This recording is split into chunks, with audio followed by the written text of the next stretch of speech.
G'day guys, Tiny here from Offtap Brewing. Cheers, time for a brew, coffee brew. Rich and roasty. I uploaded a video last night called Stuck Fermentation, and a question was asked when you should be concerned about stuck fermentation. Well, you should be concerned about a stalled or stuck fermentation when your gravity is the same over, 2, 3, 4 days. It hasn't changed. But there's a lot of factors to consider. Too many factors. Oh, I'm just filling up a vessel here. Let me turn the tap off. There we go. There's too many factors to consider. A lot of factors to consider when thinking about whether your fermentation has stalled. I suppose the first would be the amount of non-fermentables.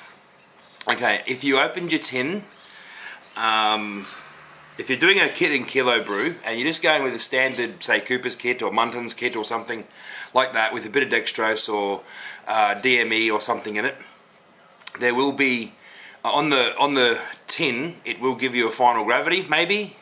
Some kits used to, I think. It's been a while for me. But I do know on the brewer's blends that I buy from my home brew store, that I used to buy, which were sort of Cooper's, along the lines of the Cooper's brewer's blends, there would be a final gravity on the bag, so 1010 or 1015, depending on the amount of non-fermentables in it. If you are all grain, then your temperature of your grain will vary the finishing point, your final gravity, considerably. I mean, at 1060, at 65 degrees, my beers that I check, which I used to check them all the time, brewing at 1060 degrees, 1060, far out, man. More coffee, and let's speed this video up a little. Okay, at 65 degrees, I would say 99% of my beers attenuated out to 1010. If I go down as low as 63 degrees, that beer will attenuate out to 1004, which has recently happened to me. I checked it because I'm doing a grain to glass style video, the big experiment thingy. You guys will find out about that. And it's not the one with the waffle cones, guys. If you know me on Facebook, you've seen some weird photos. Yeah, so the lower your mash temperature, the more fermentables that you've got in your wort. The higher your mash temperature, the more non-fermentables. So you've got beta amylase and alpha amylase, and beta amylase is the conversion of fermentable sugars. Alpha amylase is the conversion of non-fermentable sugars. So basically, when you're mashing at 68 degrees, then your beer will finish higher at 25, 1025, 1030, whatever. Okay, so that's another thing to consider. Your mash temperature if you're mashing. Your sugar, your brewer's blends if you're kit and kilo. And as far as steeping goes, I mean, you're adding flavour. So steeping grains, I think you're just adding flavour. So unless you've done a little mini mash. What else? The next thing, I suppose, would be temperature. Now, always be familiar with your yeast. If you're using a kit yeast, then chances are it's been mistreated in transport. Especially if you're using a Cooper's or something that is manufactured in another country. Think to yourself, how many docks and boats and trucks has that been on in the heat? How good is that yeast? How viable is that yeast? Look at, how much you're pitching. it might be a 7 gram packet, it might be an 11 gram packet. I think some tins over here go as low as 5 grams on their yeast. Some are 7. I think Cooper's is around the 7. Don't quote me on that. It's been a while. So that's another consideration too, the viability of your yeast. Basically, when you add a yeast packet, dry yeast, to your brew, you're going to kill off half the yeast that's there. You know, that's what you can expect. So underpitching will have a very adverse effect to your brew. That experiment brew that I was just talking about, I've got the 3 happening. I used 1 yeast starter across 3 different vessels and I shook the shit out of it, but one fermented out with a krausen, massive big krausen, which outlasted the others by 4 or 5 days. One just fermented out, gone, like real quick. It's got a real funny taste to it. And the other fermented out, and I'm drinking that now, and it was sort of the mid between the two. So I think the yeast was laboured in that one, and anyhow, I'll do some sort of video with that series explaining all that. So yeah, your viability of your yeast and your cell count when you pitch can also hinder your fermentation. What else can stall your fermentation? Obviously temperature. Now that we know our yeast and the packet yeast that came with our tin, or we've grained or whatever we're doing, we've gone and purchased a yeast that is supposed to be good.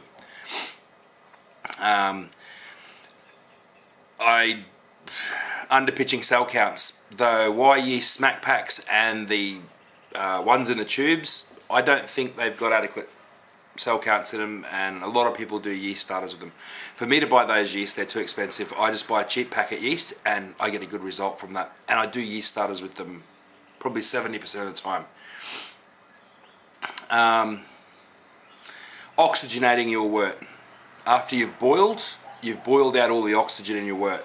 Yeast needs oxygen. Goes through 2 processes when yeast hits your wort. It's called aerobic respiration and anaerobic respiration. Aerobic respiration is where the yeast needs oxygen to start cell dividing, to start doing its stuff. It's looking at the sugars, it's looking at the type of sugars, it's calculating all these things, because it is alive. It's looking at all these things and it's absorbing enough oxygen to just go, oop, boom, and start spitting out more cells and go to work. Anaerobic respiration is where it turns off its oxygen absorption and goes to work on your wort. And that's where you don't want to introduce oxygen to your beer.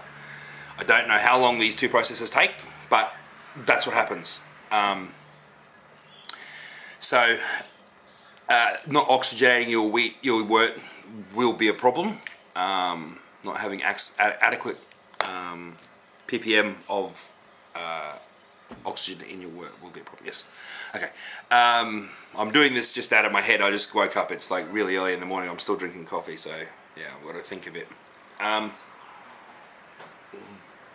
trying to give the best explanation I can with the most amount of information. Okay. So I talked about oxygen in your wort.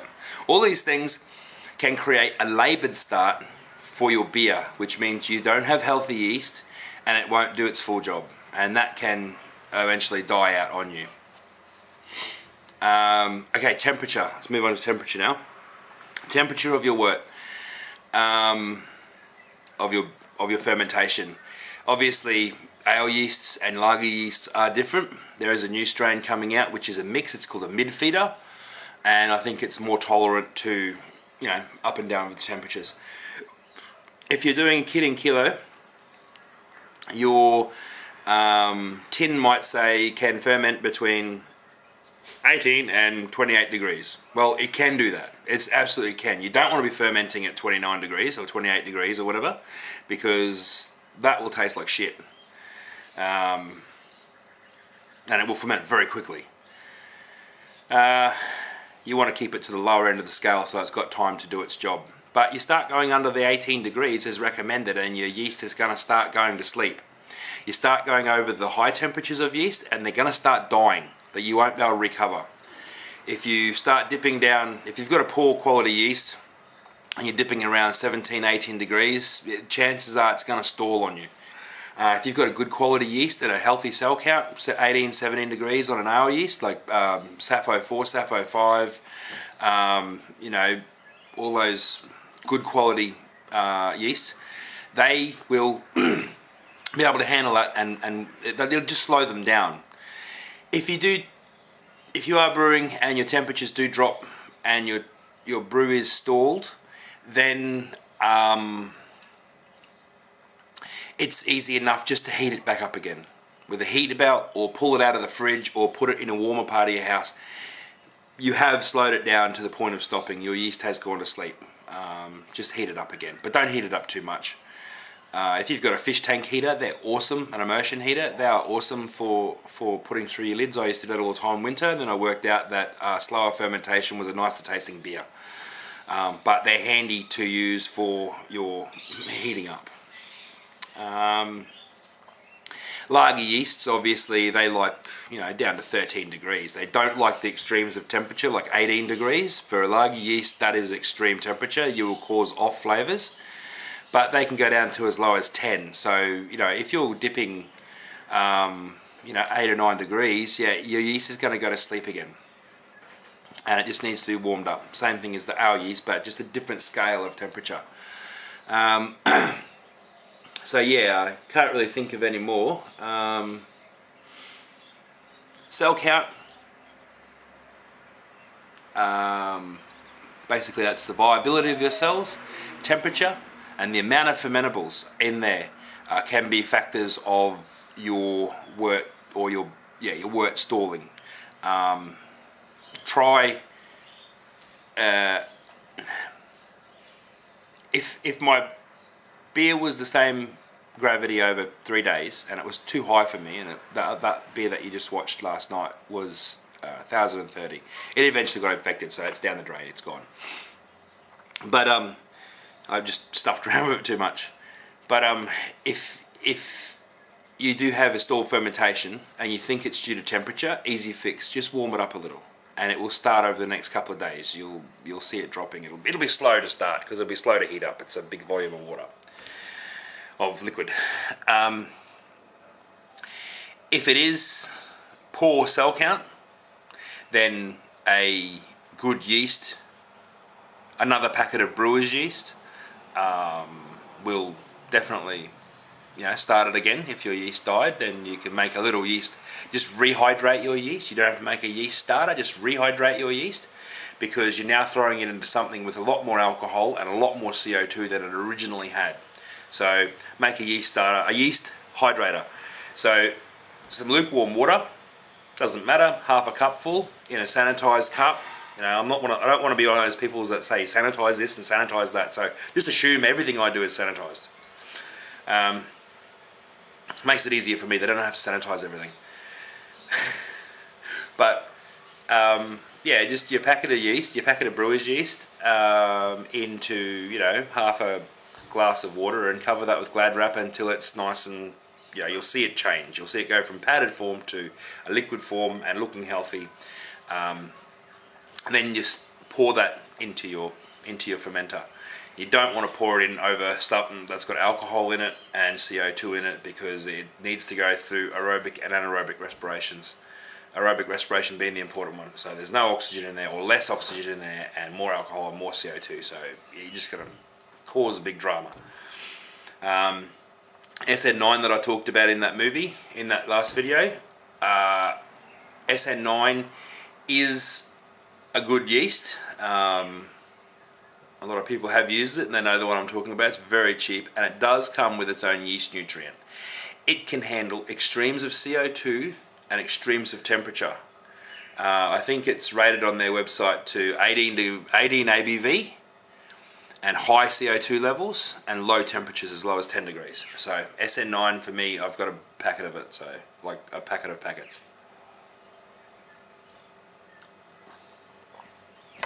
I did try it on that beer, but before anything happened, I noticed infection, so yeah, shit happens. Okay, so temperature, raise it if it's too cold.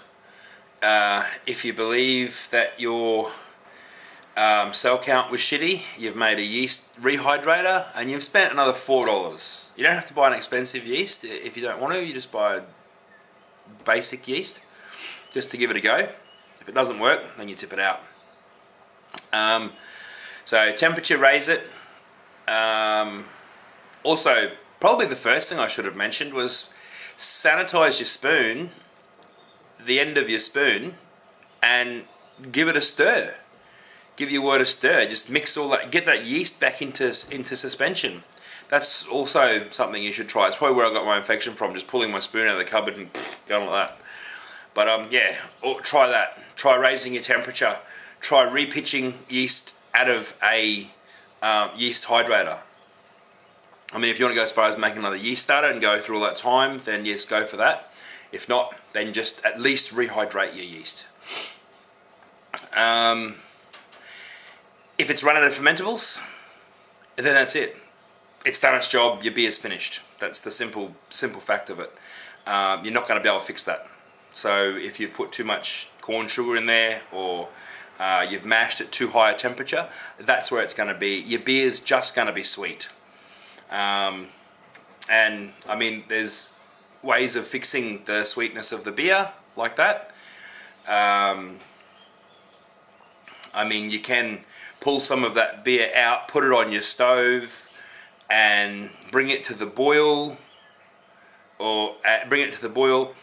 and add in some more hops and boil that for an hour to create another level of bitterness, to be able to strain and put back into your beer to bring the beer bitterness up. That's, you know, in balancing.